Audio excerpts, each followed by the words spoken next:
बहुत बहुत धन्यवाद। ये आवाज बढ़ा लो।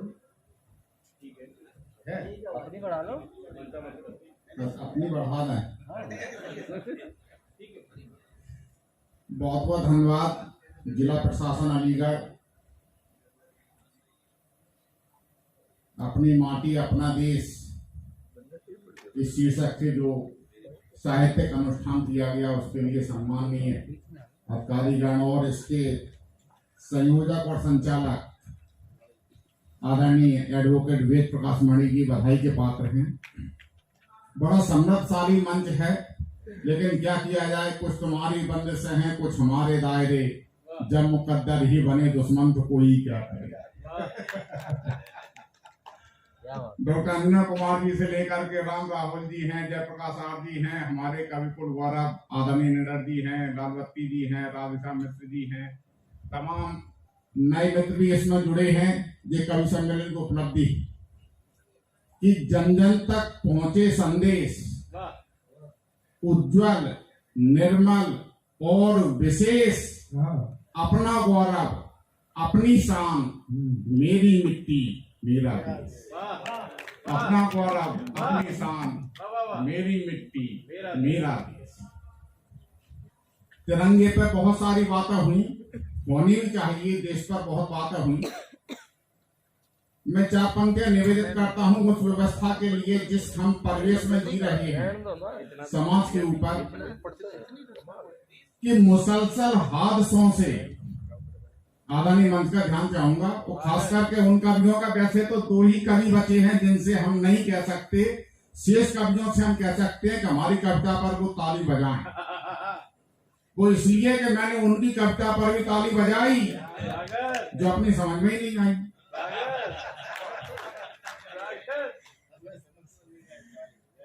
कि मुसलसल हादसों से मन सभी का ऊब जाता है, जिधर मंजिल नजर आए उधर मंसूब जाता है, और अगर बेटा कुकर्मी हो तो कुछ हद तक गनीमत है, पिता धृतराष्ट्र हो तो वंश पूरा डूब जाता है।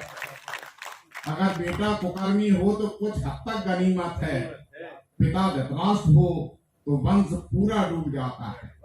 एक मुक्तक में उस व्यवस्था के लिए कि इधर पुरुष वर्ग यानी पति वर्ग का प्रतिनिधित्व करने वाले लोग बैठे हैं, उधर महिला यानी पत्नी वर्ग का प्रतिनिधित्व करने वाली बैठी है। मैं निवेदन कर दूं कि मेरी 4 पंक्तियों की जो कविता है उसमें 3 पंक्तियां आदरणीय चाहे जैसे आप सुन लें, बस अंतिम पंक्ति ऐसे सुना जैसे सत्यनारायण की कथा सुनी जाती है। पति की इच्छा होती है, 3 पंक्तियां पति सुन ले, कि कर्म योग का पाठ पढ़ाने वाली गीता बनी रहे, सावित्री अनसुईया जैसी वो परिणीता बनी रहे।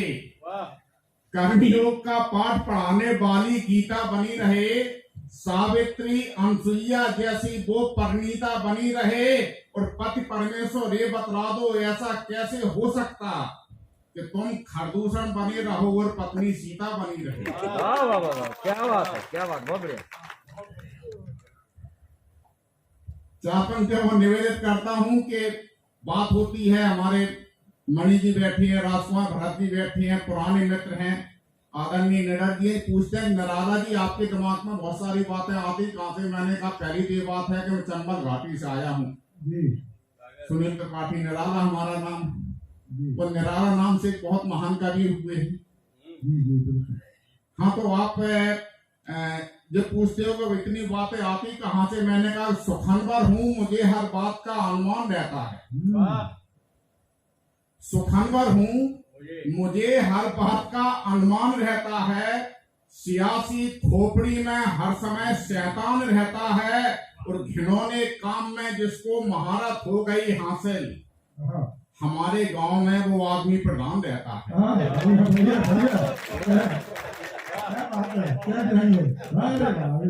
बैठी है क्या?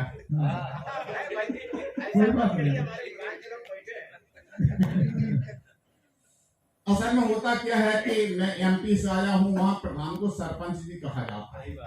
आप सोचेंगे इन्होंने यूपी में आकर के प्रधान के ऊपर कह दिया अपने सरपंच जी को छोड़ दिया, तो मैंने कहा मैं छोड़ता किसी को नहीं हूँ।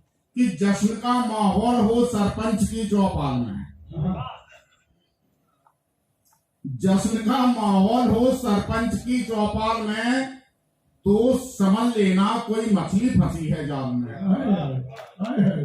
कि जश्न का माहौल हो सरपंच की चौपाल में, तो समझ लेना कोई मछली फंसी है जाल में, और सब नचाते हैं गरीबों को बंदरिया की तरह। एक जैसे हैं मदारी लखनऊ भोपाल में, एक जैसे हैं लखनऊ भोपाल। चार पंक्ति और निवेदित कर दूं कि तुम ही बोलो कैसे करूं समर्थन में अंधियारों। कवि का एक धर्म होता है, मिनरल जी ने सिखाया है, राधेश्याम मिश्र जी ने सिखाया है कि कहने को कवि कहलाते हो, सच कहने से घबराते हो। कहने को कवि कहलाते हो, सच कहने से घबराते हो। तो जनता की पीड़ा लिखनी थी, तुम सत्ता के गुण गाते हो। जनता की पीड़ा लिखनी थी कि तुम ही बोलो कैसे करूं समर्थन में अंधियारों का। आज बने कल मिटे भरोसा क्या ऐसी सरकारों का। तो सड़न गंदगी बदबू सीलम छीना जट्टी मक्कारी, कितना विकृत रूप हुआ है सत्ता के गलियारों का। कितना विकृत रूप हुआ है सत्ता के गलियारों। अंत में एक मुक्तक और सुना दूं। सुना दो, एक्स्ट्रा हो गया। 7 मिनट हो गए। लोगों की बड़ी व्यस्तताएं होती हैं, लोग बड़े धार्मिक प्रवृत्ति के होते भी हैं, हो भी गए हैं।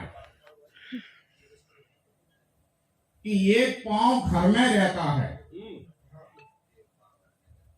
जैसे व्यस्त होते हैं, जैसे माननीय अधिकारी महोदय बैठी हैं, अगर इनकी व्यस्तता हो तो हम यही कहते हैं कि इनका एक पांव अलीगढ़ में दूसरा लखनऊ में रहता है। व्यस्त व्यक्ति के बारे में यही तो कहा जाता है भरत जी, कि एक पांव घर में रहता है, दूजा देवालय में है। घर का नाम पितृ छाया है, बाप अनाथालय में। एक पांव घर में रहता है, दूजा देवालय में है। और घर का नाम पितृ छाया है, बाप अनाथालय में है। और साली सलह घर में पसरे, बूढ़ी माँ को ठोर नहीं। साली सरहद घर में पसरे, बूढ़ी माँ को ठोर नहीं। और बेटा तुम जैसा नालायक इस दुनिया में और नहीं। बेटा तुम जैसा नालायक इस दुनिया में